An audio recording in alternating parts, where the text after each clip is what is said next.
जय श्री कृष्ण। राधे राधे दोस्तों हमारे जीवन में कुछ ऐसी घटनाएं घट जाती है जो हमें उम्र भर याद रह जाती है। हम चाहकर भी अपने जीवन के उस काल को, उस घटना को कभी भी भूल नहीं पाते हैं। और जब वह घटना किसी ऐसे शख्स के साथ घट जाए जो आपके दिल के बहुत करीब हो, ऐसा मानिए कि जिनके बिना आपका जीवन अधूरा हो, जो आपके प्राणों से भी ज्यादा प्रिय हो, तो फिर उस घटना को आप चाहकर भी पूरी उम्र भूल ही नहीं पाते हैं। वह आपके जीवन में एक अमिट, जो कभी ना मिट सके, हमेशा के लिए आपको दर्द दे जाता है। दोस्तों, आज एक ऐसी ही घटना मेरे साथ भी घटी है जिसे मैं आजीवन, शायद अपने मरते दम तक कभी भी भूल नहीं पाऊंगी, क्योंकि यह घटना घटी है लड्डू गोपाल के साथ, मेरे प्राणों से प्रिय, मेरे आराध्य लड्डू गोपाल के साथ। दोस्तों, मैं प्रत्येक दिन अपने चैनल पर लड्डू गोपाल की सत्य लीला कथाएं, जो आप सभी भक्तों के द्वारा ही मेरे साथ शेयर की जाती है, वीडियो के माध्यम से आप सभी के साथ मैं शेयर करती हूँ। कभी कुछ ऐसी घटनाएं होती है जिसे सुनकर मन प्रसन्नता से भर जाता है, आंखें खुशी से नम हो जाती है, तो कभी कुछ ऐसी घटनाएं भी होती है जो दिल में गहरी छाप छोड़ जाती है, जिससे दिल बहुत दुखता है, मन अत्यंत व्याकुल हो जाता है। परंतु सच कहूँ तो आज जो तकलीफ मुझे हो रही है, जो दर्द मैं महसूस कर पा रही हूँ, उसे शायद मैंने पहले कभी भी महसूस नहीं किया था, क्योंकि यह घटना मेरे आंखों के सामने घट गई, वो भी लड्डू गोपाल के साथ, जिनसे मैं इतना प्रेम करती हूँ। मैं जो लीला कथा आप सभी को सुनाती हूँ ना, दर्दनाक घटनाएं जब मैं बोलती हूँ, आप लोगों को बताती हूँ, जब भक्त के साथ कुछ बुरा हो जाता है, लड्डू गोपाल को तकलीफ होती है, तो मुझे बहुत व्याकुलता होती है, मेरी आंखों से भी आंसू आते हैं। पर ये जो घटना मेरी आंखों के सामने घटी है ना, जो मैंने खुद अपनी आंखों से देखा है, उसे मैं बिल्कुल भी भूल नहीं पा रही हूँ। दोस्तों, ज्यादा समय वेस्ट न करते हुए, ज्यादा समय न गवाते हुए, मैं सीधा उस घटना पर आती हूँ कि आखिर पूरी घटना क्या है। तो पिछले कई दिनों से, लगभग 9 दिनों से मेरे चैनल पर कोई भी वीडियो अपलोड नहीं हुआ था, और मैंने एक कम्युनिटी पोस्ट भी डाला था कि मैं प्रयागराज कुंभ स्नान के लिए जा रही हूँ, तो अगले कुछ दिनों तक मेरी चैनल पर वीडियो अपलोड नहीं हो पाएगी। मैं 2 फरवरी को घर वापस आई हूँ, और 4 तारीख को मैंने अपने चैनल पर पहला वीडियो डाला था, जो कि मैं पहले से ही बना कर रखी थी। मैं आज आप लोगों को बता दूं कि 27 जनवरी 2025 को मैं प्रयागराज महाकुंभ के लिए अपने घर से निकली थी। 29 तारीख को हमारा शाही स्नान होना था। 29 तारीख को वहाँ जो दर्दनाक घटना घटी है, वो आपसे और हमसे किसी से भी छुपी नहीं है, और हम सभी को उसका बहुत दुख है। वहाँ जो घटना घटी है, इतने सारे श्रद्धालु वहाँ मारे गए हैं। खैर, आंकड़ा तो बहुत कम दिखाई दे रहा है, पर वहाँ अगर आप लोगों ने अपनी आंखों से उस मंजर को देखा होता, या फिर जो लोग वहाँ मौजूद होंगे, उन्हें यह भली भांति पता होगा कि वहाँ कितनी दर्दनाक और कितनी बड़ी घटना घटी है, और उस दिन हम लोग कैसे बचे, हमारे साथ क्या हुआ। ये पूरी घटना मैं किसी और वीडियो में आप लोगों के साथ शेयर जरूर करूंगी। दोस्तों, बहुत ही दर्दनाक घटना घटी थी वहाँ। दोस्तों, वहाँ का मंजर बहुत ही दर्दनाक था। अब मैं क्या बताऊं, उस घटना को तो मैं किसी और वीडियो में जरूर बताऊंगी, पर अभी मैं आप लोगों को एक और दर्दनाक घटना बताने वाली हूँ। दोस्तों, हम लोग सभी बस से महाकुंभ के लिए गए थे। हमारे यहाँ से टूरिस्ट बस जो रिजर्व होता है, वो महाकुंभ के लिए चला था। तो सुबह सुबह लगभग 5:30 बजे हम सभी वहाँ बस स्टॉप पर पहुँच जाते हैं, और वहाँ से हमें कार की सुविधा मिल रही थी। मतलब 100 रुपए में 4 व्हीलर से लगभग 15 से 20 किलोमीटर की दूरी वहां से छोड़ी जा रही थी। मैं जगह का नाम आप लोगों को बता दूं कि केडी चौराहा, नागेश्वर मंदिर के पास, झूसी, प्रयागराज। तो वहां तक के लिए हमें 4 व्हीलर से छोड़ा गया था, जिसके लिए हमें 100 रुपए पर पर्सन के हिसाब से देना पड़ा था, और आगे का जो सफर था संगम तक के लिए, वो हमें पैदल ही चलना था। तो क्या होता है कि जब हम लोग वहाँ बस स्टैंड पर उतरते हैं, तो वहाँ बहुत सारी बसें रुकी थी, जैसा आप लोगों को पता भी होगा, आप लोग गए होंगे, या फिर टीवी वगैरह न्यूज़ में आप लोगों ने देखा होगा कि बस स्टैंड बनाया गया है, और वहाँ पे भीड़ बहुत ज़्यादा थी, सारे बस वहीं पर रुक रहे थे। तो अब सारे बस रुके तो सारे पैसेंजर भी वहाँ बस से उतर रहे थे और सुबह का लगभग 5 साढ़े 5 बजे का समय था। अब सारे लोग बस से उतरकर कार में बैठ रहे थे। वहाँ बहुत सारी कारें लगी हुई थी जो वहाँ से श्रद्धालुओं को लेकर केडी चौराहा तक, जो वहाँ संगम तट के लिए जो वहाँ का बस स्टॉप बना था, कार वगैरह रुक रही थी, वहाँ छोड़ रहे थे। तो हम लोग सभी मतलब जो वहाँ श्रद्धालु थे सभी अपने अपने कार में, मतलब जिनको जो कार मिल रहा था उनमें बैठ रहे थे। अब जैसे कि हर कार में 8 लोगों को बैठाया जा रहा था, 8 लोगों में कार फुल हो जाता था, तो वो कार वहाँ से पैसेंजर को लेकर निकल जाती थी। तो हम लोग जिस कार में बैठे थे ना उसमें 6 लोग थे। अब 2 लोगों का सीट खाली था, तो एक वृद्ध मैया थी और उनकी बेटी थी जो अपने साथ लड्डू गोपाल को साथ लेकर कुंभ स्नान के लिए आए हुए थे। वो भी शायद किसी बस से उतरे होंगे, अब उतना तो मुझे उनके बारे में ज्ञात नहीं है। तो जो वृद्ध मैया थी उनकी उम्र लगभग 65-70 साल की होगी और उनकी जो बेटी थी उनकी उम्र भी लगभग 45-50 साल के बीच रही होगी और उनकी बेटी भी विधवा थी क्योंकि उन्होंने सिंदूर नहीं लगाया हुआ था, हाथों में चूड़ियां नहीं थी, मतलब उनके वेशभूषा से पता चल रहा था कि वो विधवा है। क्योंकि हम लोग कार में 6 लोग थे तो जो कार का ड्राइवर था वो 2 और पैसेंजर ढूंढ रहे थे। अब वो वृद्ध मैया और उनकी बेटी हमारे साथ कार में आकर बैठ गई। तो दोस्तों क्या होता है ना कि जो हम कृष्ण भक्त होते हैं, जब किन्हीं के पास लड्डू गोपाल देखते हैं ना तो हमें बहुत खुशी होती है, हम बहुत खुश हो जाते हैं। और मैं आप लोगों को बता दूं कि जितना भीड़ कुंभ में चल रहा था, हालांकि अब शायद भीड़ थोड़ी कम हो गई है, पर 27-28 के आसपास 29-30 को वहाँ पे भीड़ बहुत ही ज्यादा थी और आप लोगों ने तो देखा भी होगा। तो उस समय मैं अपने लड्डू गोपाल को अपने साथ ले जाना उचित नहीं समझी थी और क्योंकि मेरे साथ लड्डू गोपाल और राधा रानी दोनों हैं तो 2 को मैं साथ साथ नहीं संभाल पाती, इसलिए लड्डू गोपाल और राधा रानी हमारे घर पर ही थे। मम्मी उनकी अच्छे से सेवा कर रही थी। और हाँ दोस्तों, मैं आप लोगों को एक बात और कहूँगी, आप कहीं भी लड्डू गोपाल को लेकर चले जाते हैं, कहीं भी जा रहे हैं तो अपने लड्डू गोपाल को साथ लेकर जा रहे हैं तो कृपया साफ सफाई, स्वच्छता और उनकी सुख सुविधाओं का भी ध्यान रखें। अब ऐसा नहीं है कि आप हर जगह लड्डू गोपाल को लेकर घूमने जा रहे हैं तो लड्डू गोपाल को घूमने लेकर तो जाइए, उसपे कोई दोष नहीं है। मैं उनमें रोक टोक करने वाली या आप लोगों को कुछ कहने वाली तो बिल्कुल नहीं हूँ, पर बाल गोपाल को अगर आप साथ ले जा रही हैं तो उनका पूरा इंतजाम होना चाहिए। और कुंभ के मेले में जहाँ भीड़ इतनी ज्यादा थी, लोग खुद को संभाल नहीं पा रहे थे, वहाँ अगर आप अपने लड्डू गोपाल को लेकर जाते हैं तो कितनी परेशानियां होगी यह आप समझ ही सकते हैं।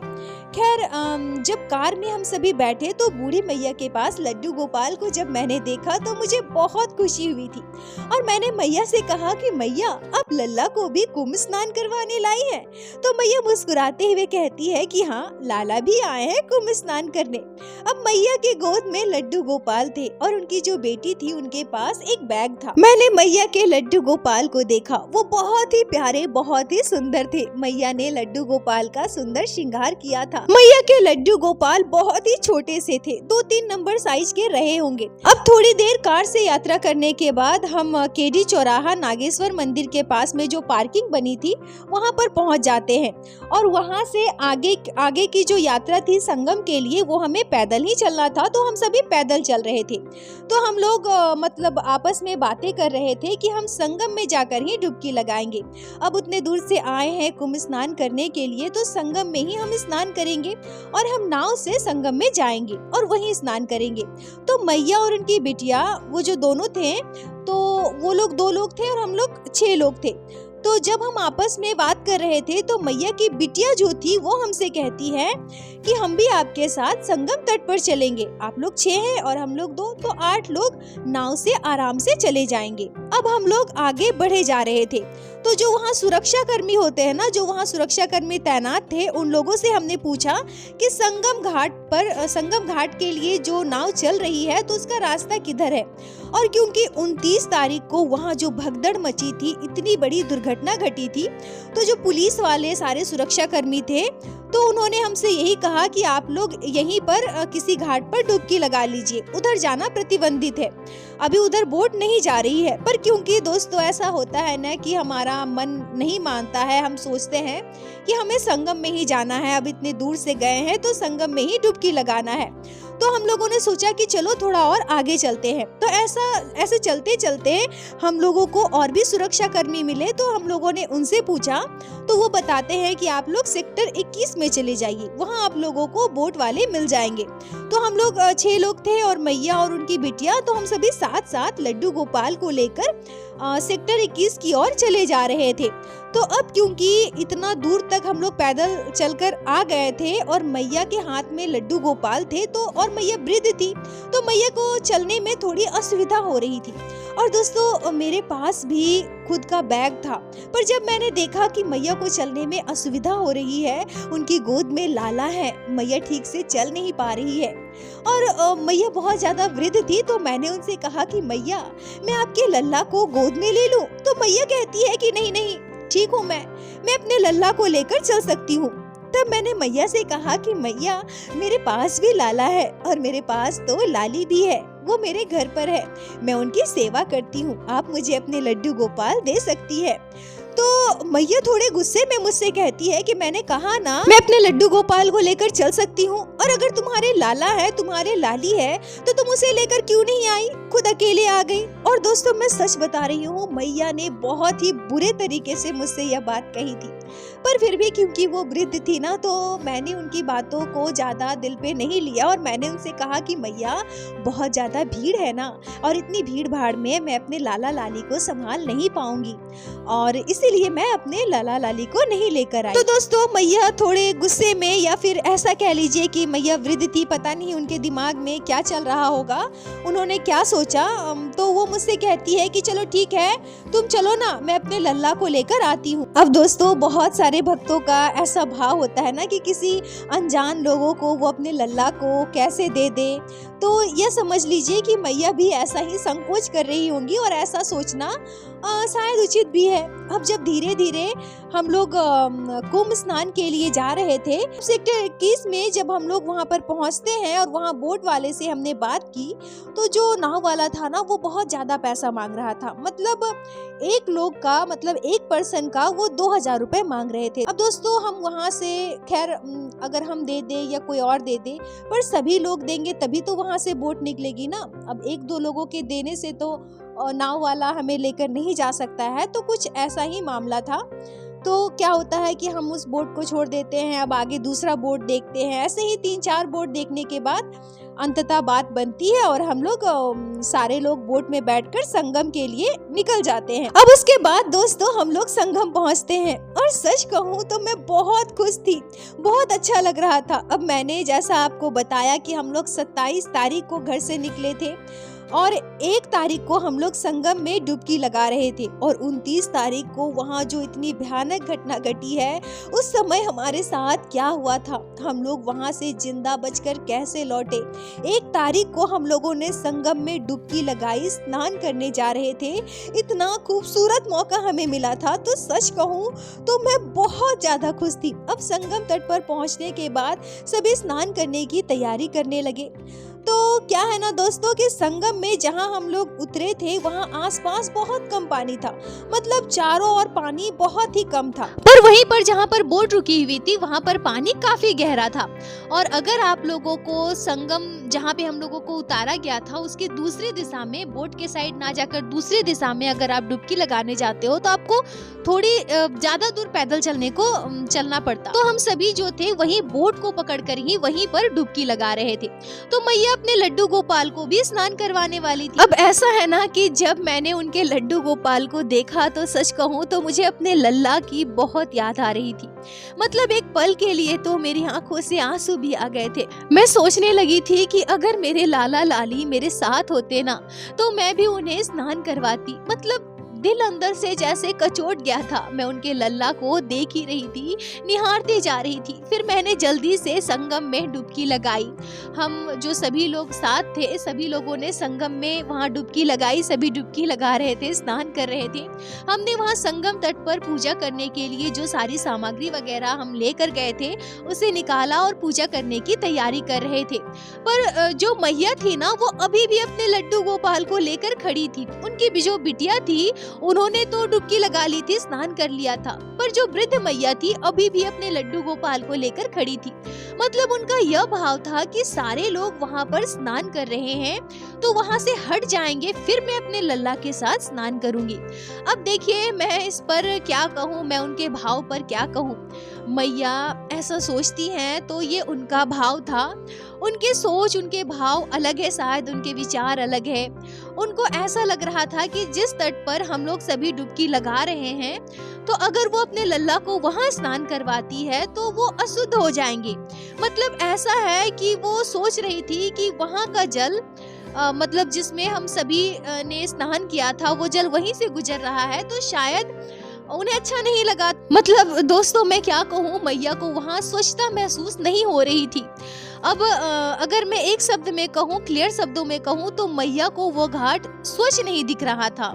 तो थोड़ी देर के बाद मैया कहती है कि अब तुम लोग वहाँ से हट जाओ, मैं अपने लल्ला के साथ स्नान करूंगी, मुझे भी डुबकी लगानी है, लल्ला को स्नान करवाना है।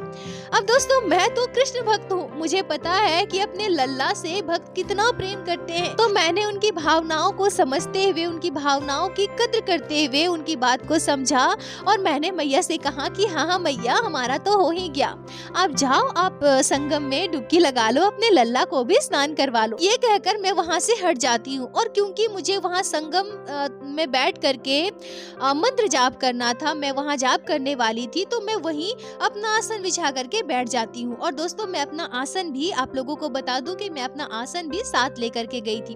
तो वहीं संगम तट पर जो बीच संगम है, और हाँ मैं बता दूं कि बीच संगम पर जहाँ हम लोग रुके थे ना, वहाँ पर सिर्फ रेत ही रेत था। जहाँ पे हम लोगों को उतारा गया था वहाँ रेत था, आसपास चारों ओर खूब गहरा पानी था, पर जहाँ हम उतरे थे, जहाँ हम रुके थे, वहाँ रेत ही रेत था। तो वहीं पर हम मैं अपना आसन बिछा करके वहाँ जाप के लिए बैठ जाती हूँ।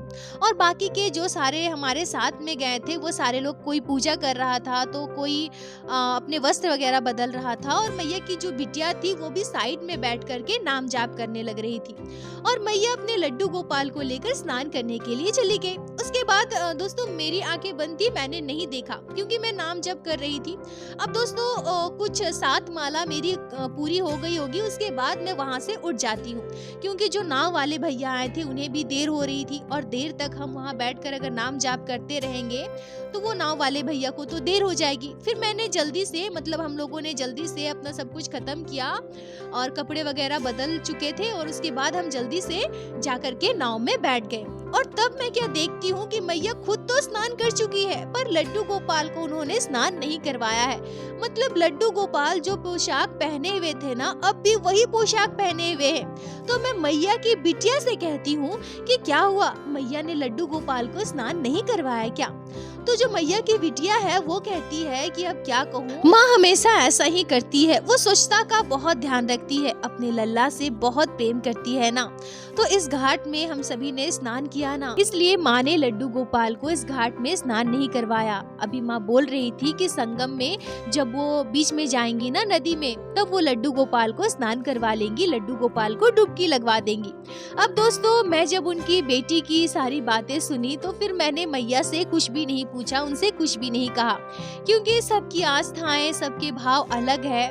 तो हमें ज्यादा सवाल जवाब करना, किसी को टोकना मतलब सही नहीं है, मुझे उचित नहीं लगा। तो दोस्तों हम सभी अब वापस नाव में बैठे थे, अब नाव चल रही थी, तो हमारे साथ जो बाकी के सारे लोग थे, तो उनमें से एक कहते हैं मैया से कि मैया अपने लड्डू गोपाल को स्नान नहीं करवाया क्या, आगे गंगा घाट में जाकर स्नान करवाओगी क्या, किनारे में जाकर?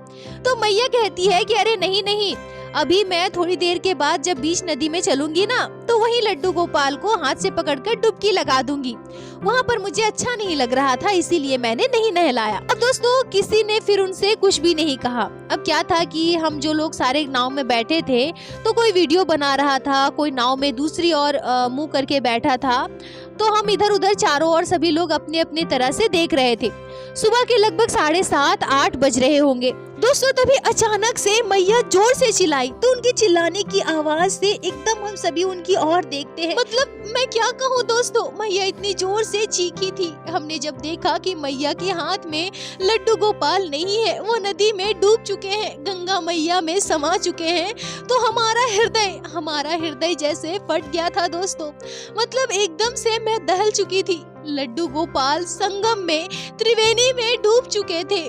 तुरंत हम सभी अपनी जगह से उठकर मैया के पास पहुँचे। एकदम से मैया रोने लगी, गिड़गिड़ा रही थी, मेरे लल्ला, मेरे लड्डू गोपाल गिर गए, मेरा बच्चा गिर गया, मेरे लड्डू गोपाल गिर गए। और मैया की जो बेटी थी वो मैया को कसकर पकड़ रखी थी। मतलब ऐसा समझिए कि अगर मैया को छोड़ दिया होता, अगर मैया को पकड़ा ना गया होता, तो वो नदी में छलांग ही मार देती, गंगा मैया में वो भी समा जाती। मैया अपने लल्ला के लिए नदी में कूद जाती, संगम में, त्रिवेणी में वो भी डूब जाती। हमने नाव वाले भैया से कहा कि भैया जल्दी से हमें किनारे पर पहुंचा दो। और इधर मैया रो रही थी, अपने लल्ला, अपने लड्डू गोपाल के लिए गिड़गिड़ा रही थी, मेरा बेटा, मेरा बच्चा नदी में गिर गया, कोई बचा लो मेरे लल्ला को, कोई मेरे लल्ला को बचा लो, मेरा बच्चा त्रिवेणी में गिर चुका है, मेरे बच्चे को बचा लो, मेरे बच्चे को बचा लो। अब जो नाव वाले भैया थे उन्होंने जल्दी से हमें किनारे पर पहुंचाया। अब मैया जो थी ना दोस्तों, वो चीख रही थी, चिल्ला रही थी। मैं क्या कहूँ, आसपास इतनी ज्यादा भीड़ थी, सभी भीड़ हमारी ओर इकट्ठा हो गई थी और मैया वहीं गंगा किनारे तट पर बैठकर रोए जा रही थी, चिल्ला रही थी, मेरा बच्चा गिर गया, मेरा बच्चा गिर गया। अब वहाँ जो आसपास के लोग थे उन्हें थोड़ी पता है कि बच्चा मैया किन्हें कह रही है। सबको यही लग रहा था कि शायद मैया को कोई बेटा, पोता, पोती कोई भी रहा होगा जो त्रिवेणी में, संगम में गिर गया है। तो वहाँ खड़े कुछ लोग हमसे पूछते हैं कि क्या हुआ, इनका बच्चा गिर गया क्या? तो हमने उन्हें बताया कि इनके साथ लड्डू गोपाल थे ना, तो लड्डू गोपाल नदी में गिर गए, गंगा नदी में डूब गए। तो दोस्तों वहाँ मुझे कुछ लोगों की अलग अलग प्रतिक्रियाएं देखने को मिली। देखिए वहाँ सभी भक्ति करने के लिए ही पहुँचे थे, संगम में डुबकी लगाने के लिए। सभी के मन में हमारे सनातन धर्म के लिए श्रद्धा भक्ति थी, सभी सनातन धर्म को मानते हैं। पर जब कुछ लोगों ने सुना कि लड्डू गोपाल गंगा में गिर गए हैं, कई लोग ऐसा कहते हैं कि इधर हमें लगा कि कोई बच्चा गिर गया होगा, हमें तो डरा ही दिया। मतलब जरा सोचिए कि लड्डू गोपाल के प्रति भक्त के मन का जो भाव है, जो प्रेम है, जो वात्सल्यता का भाव है, सोचिए उसे बाहरी लोग बिल्कुल भी नहीं समझ पाते हैं। जरूरी नहीं है कि अगर वो हिंदू है, सनातन धर्म को मानता है, देवी देवता को मानता है, पूजा पाठ करता है, तो वो लड्डू गोपाल के भक्त के मनोस्थिति को समझ सकेगा। ये बिल्कुल भी सही नहीं है, ऐसा बिल्कुल नहीं होता, यह मैंने अपनी आंखों से देखा। अब लड्डू गोपाल के प्रति भक्त का जो प्रेम होता है ना, उसे समझ सके, सब इसे समझ सके, यह बिल्कुल भी मुमकिन नहीं है। यह तो बस एक लड्डू गोपाल का भक्त ही समझ सकता है। एक लड्डू गोपाल का भक्त ही दूसरे लड्डू गोपाल भक्त के मनोस्थिति को समझ पाएगा। और यह मैंने उस दिन अपने आंखों से देखा और महसूस किया, क्योंकि वहां उपस्थित बहुत सारे लोगों की यही प्रतिक्रिया थी। इधर मैया लगातार रो रही थी, चीख रही थी, चिल्ला रही थी। अब मैया की जो बिटिया थी वो मैया को वहां से लेकर जाना चाहती थी, खींच रही थी, पर मैया वहां से जाने को तैयार ही नहीं थी। मैया की बिटिया कह रही थी कि माँ चलो, लड्डू गोपाल नदी में डूब चुके हैं, हम क्या कर सकते हैं, हम दूसरे लड्डू गोपाल को लेकर आएंगे, माँ यहाँ से चलो। अब वो आपके हाथ से छूट गए तो इसमें हम क्या कर सकते हैं, ऐसे मत रो माँ, चलो ना चलो, हम दूसरे लड्डू गोपाल को लेकर आएंगे, उनकी सेवा करेंगे, आप ऐसे मत रोइए। पर दोस्तों मैं भी क्या कहूँ, मैं भी उनके साथ एकदम से जैसे रोने लगी थी। मतलब मेरा हृदय कचोट गया था दोस्तों। मैया की आंसू, उनका चीखना चिल्लाना, उनके छोटे से लड्डू गोपाल जिसे मैंने अभी अभी थोड़ी देर पहले देखा था, थोड़ी देर पहले मैं जिनसे मिली थी, वो ऐसे त्रिवेणी में डूब गए, गंगा नदी में समा गए। और मुझे बहुत तकलीफ हो रही थी और मुझे अपने लड्डू गोपाल और अपने लाली की भी बहुत याद आई। एक पल के लिए ऐसा लगा कि मैंने बहुत अच्छा किया जो उन्हें अपने साथ लेकर नहीं आई। अगर मेरे लाला लाली को कुछ भी हो जाता ना तो सच में मैं बर्दाश्त नहीं कर पाती। मैया की वृथा को, तकलीफ को मैं क्या कहकर सांत्वना दूं। उनके साथ कोई था भी नहीं, वो दोनों अकेले थे और हम लोगों का भी स्नान वगैरह हो गया था, तो हमें भी वापस लौटना था। हमारा जो बस था, मतलब बस वाले जो अंकल थे वो हमें कॉल कर रहे थे कि आप लोग जल्दी आ जाओ, पर यहाँ मैया की स्थिति ठीक नहीं थी। मैया वहीं बेहोश हो गई थी, उन्हें सांस लेने में दिक्कत हो रही थी। तो हमने वहाँ जो सुरक्षा कर्मी थे, वहाँ जो पास में कैंप लगा था, तो वहाँ जो सुरक्षा कर्मी तैनात थे, तो हमने उन्हें बताया कि वहाँ एक मैया है, उनकी तबीयत ठीक नहीं है, आप उन्हें जरा जा करके देख लो, कोई डॉक्टर वगैरह है तो वहाँ भेज दीजिए। तो उन लोगों ने कहा कि हाँ हम अभी किसी को भेजते हैं। और ऐसा कहकर जो 2 महिला कांस्टेबल थे या फिर जो सुरक्षा कर्मी होंगे हमें नहीं पता, तो उन लोगों को उन्होंने भेजा और मैया को वहां से उठाकर लेकर गए, मतलब कैंप में लेकर गए। दोस्तों, सभी कृष्ण भक्त जो अभी इस वीडियो को देख रहे हैं, आप सभी समझ सकते हैं कि मैया पर उस समय क्या बीत रही होगी। मैया वहां से उठने को तैयार नहीं थी, वो वहीं बेहोश हो रही थी। उनका नाक दबाया जा रहा था, उनके मुंह में पानी डाला जा रहा था, उनकी बेटी उनके मुंह में छींटे मार रही थी पानी के। मैया बार बार बेहोश हो रही थी, वो वहां से उठना नहीं चाहती थी, चीख रही थी, चिल्ला रही थी। मतलब उनकी दशा दोस्तों, उनकी स्थिति मैंने अपनी आंखों से देखी है। उनकी व्यथा को मैंने नजदीक से महसूस किया है और सच कहूं तो उस दिन से मैं उनकी तकलीफ को, उस दृश्य को भूल ही नहीं पा रही हूँ। अब मैया को वहाँ से जबरदस्ती उठाकर ले जाया गया। मतलब होता है ना कि छोटे बच्चे को घसीटते हुए पकड़कर उठाकर जैसे लेकर जाते हैं, बिल्कुल उसी तरह से उनकी बेटी ने अपनी माँ को, और वहाँ जो 2 महिलाएं कांस्टेबल जो आई थी, वो दोनों मिलकर मैया को वहाँ से उठा करके लेकर गई और दोस्तों उन्हें टेंट में ले जाया गया। अब हम लोग तो वहाँ से वापस लौट गए, 10:30 का समय हो रहा था और हम लोगों ने रात भर से कुछ भी नहीं खाया था और सुबह हो गई थी। तो वहाँ पर चाय पकौड़े, संगम तट पर बहुत सारी चीजें खाने के लिए मिल रही थी। पर दोस्तों मैं क्या कहूँ, मुझे इतनी तकलीफ हो रही थी ना कि मतलब मुझसे कुछ खाया ही नहीं गया, मैंने कुछ भी नहीं खाया। मैया के साथ तो मैं नहीं रुक पाई, पर उनकी स्थिति जो मैंने देखा था वो मेरे आंखों के सामने था। उनके दुख को, उनके तकलीफ को लड्डू गोपाल गंगा में समा गए, त्रिवेणी में डूब गए। अब वहां से घर के लिए मैंने प्रसाद वगैरह जो संगम तट पर मिल रहा था वही खरीदा और उसके अलावा मैंने वहाँ ना कुछ खाया ना कुछ खरीदा। वहाँ से बिना कुछ खरीदे मतलब हम चलते रहे। मेरा मन एकदम उदास हो गया था दोस्तों। ना ही मैं मैया के पास रुक पाई थी। मेरे सामने ही मैया के लड्डू गोपाल त्रिवेणी में समा चुके थे। जो हमारे साथ बाकी के लोग थे उन्होंने कहा कि 1-2 फोटो क्लिक करवा लो, तो मैंने बस उनके साथ 1-2 फोटो ही क्लिक करवाया। और दोस्तों मैं सबके सामने कितना रोऊं, क्या मतलब लोग क्या सोचेंगे, मैं दिखा रही हूँ क्या कर रही हूँ। पर थोड़ी देर के बाद जब सभी अलग अलग अपने में चलने लगे ना, तो मैं खुद को रोक नहीं पाई और मेरी आंखों से ना बस आंसू निकल रहे थे। तो एकदम से मतलब मैं एकदम से रोने लगी। मतलब मुझे बिल्कुल अच्छा नहीं लग रहा था और मैं सोचती हूँ कि क्यों मैया संगम तट पर गंदगी को देख रही थी। आपको कहाँ से गंदगी दिखी? मैं बस यही सोच रही थी कि मैया को वहाँ बीच संगम में जहाँ हम लोग नाव से गए थे, वहाँ मैया को गंदगी कहाँ से दिखी? सभी वहाँ डुबकी लगाने गए थे ना। संगम त्रिवेणी में तो लोग अपने जन्मों के पाप को धुलते हैं। वहाँ डुबकी लगाकर हम समझते हैं कि हमारे जन्मों का पाप धुल गया है, हम पवित्र हो जाते हैं। और मैया आपने ऐसा क्यों सोचा कि अगर उस घाट में, उस त्रिवेणी में, बीच संगम में लोग स्नान कर रहे हैं तो वहाँ का जल पवित्र नहीं है? आप अपने लल्ला को वही स्नान करवा लेती ना, तो हमारे लल्ला आज हम सभी के बीच होते ना मैया। फिर आपने ऐसा क्यों किया? अब दोस्तों बीच नदी में, बीच संगम में मैया के जो लड्डू गोपाल हैं, उनको उन्होंने अपने हाथों से पकड़कर डुबकी लगवाया। मतलब नाव में बैठी बैठी शायद मैया लड्डू गोपाल को अपने हाथों से पकड़कर बीच गंगा में संगम में वहां डुबकी लगा रही होंगी, तो लड्डू गोपाल उनके हाथ से छूट गए। अब इसमें किसकी गलती है, मैं क्या कहूँ, मुझे नहीं पता।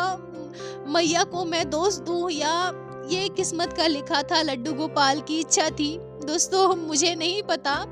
पर जरा सोचिए, सोचने वाली बात है कि बीच संगम में जहां हम सभी अपने जन्म जन्मों के पापों का त्याग करते हैं, वो जल अपवित्र कैसे हो सकता है। अब क्योंकि मैया बहुत वृद्ध हो गई है, उनका दिमाग शायद पुराने ख्यालात का हो, वो अपने लल्ला के लिए कुछ ज्यादा ही सोचती हो। पर लड्डू गोपाल तो समा गए ना त्रिवेणी में, और मैया की अब स्थिति कैसी है मुझे नहीं पता। हम तो घर आ चुके हैं, पर मैं बस अपने लड्डू गोपाल, अपने लाली गंगा मैया से प्रार्थना करती हूँ कि मैया को उस स्थिति से बाहर निकाले, मैया को हिम्मत दे। दोस्तों, हमने 1 तारीख को संगम में डुबकी लगाई और उस दिन की यह घटना है, और मैं आगे वीडियो में दूसरे वीडियो में आप लोगों को बताऊंगी कि वहाँ जो दृश्य मैंने देखा, वहाँ जो ऐसी कुछ घटनाएं घटी है। क्योंकि हम लोग 27 तारीख को घर से निकले थे, 29 को जो वहाँ भगदड़ मची है, जो भयानक घटना घटी है, वो पूरा व्याख्या मैं आप लोगों को दूसरे वीडियो में बताऊंगी। पर यह घटना, मैं सच कहूँ, आज इतने दिन हो गए, 2 तारीख को मैं घर आई हूँ और अब तक मैं इसे भूल नहीं पाई हूँ। मतलब लड्डू गोपाल का वो श्रीमुख, बाल गोपाल की आंखें, बाल गोपाल का चेहरा मेरे आंखों के सामने अब भी घूम रहा है। मैया का वो रोना, चीखना, चिल्लाना मैं भूल ही नहीं पा रही हूँ। ठाकुर जी राधा रानी से यही प्रार्थना है कि मैया को हिम्मत दे और मुझे भी हिम्मत दे कि मैं उस घटना को भूल सकूं, उससे बाहर निकल सकूं।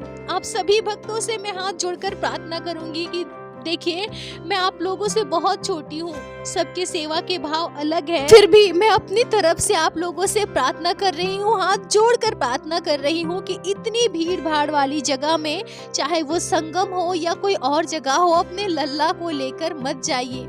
देखिए, लड्डू गोपाल त्रिलोक के स्वामी हैं, उन्हें हम संगम में डुबकी लगवाएंगे, उन्हें हम गंगा में डुबकी लगवाएंगे, तो क्या वो हमारे अधीन है? क्या हम उन्हें ऐसा करवाएंगे, ऐसा करवा सकते हैं क्या?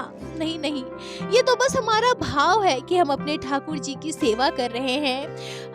हमारे सेवा में भाव की प्रधानता है। जैसे आप अपने बच्चों के लिए सोचती है ना, अपने बच्चों को इतनी भीड़ भाड़ वाली जगह में लेकर नहीं जाएंगे, उसे तकलीफ होगी, तो वैसे लाला के लिए भी सोचिए ना। आप ऐसा क्यों नहीं सोचते? उस समय आप लड्डू गोपाल को भगवान मान लेते हैं, मूर्ति मान लेते हैं, आप सोचते हैं कि हमारे भगवान हैं, हम उन्हें लेकर जाएंगे त्रिवेणी में, उन्हें भी स्नान करवाएंगे। तो यहाँ आपका वो पुत्र का भाव, वो वात्सल्य का भाव कहाँ चला जाता है?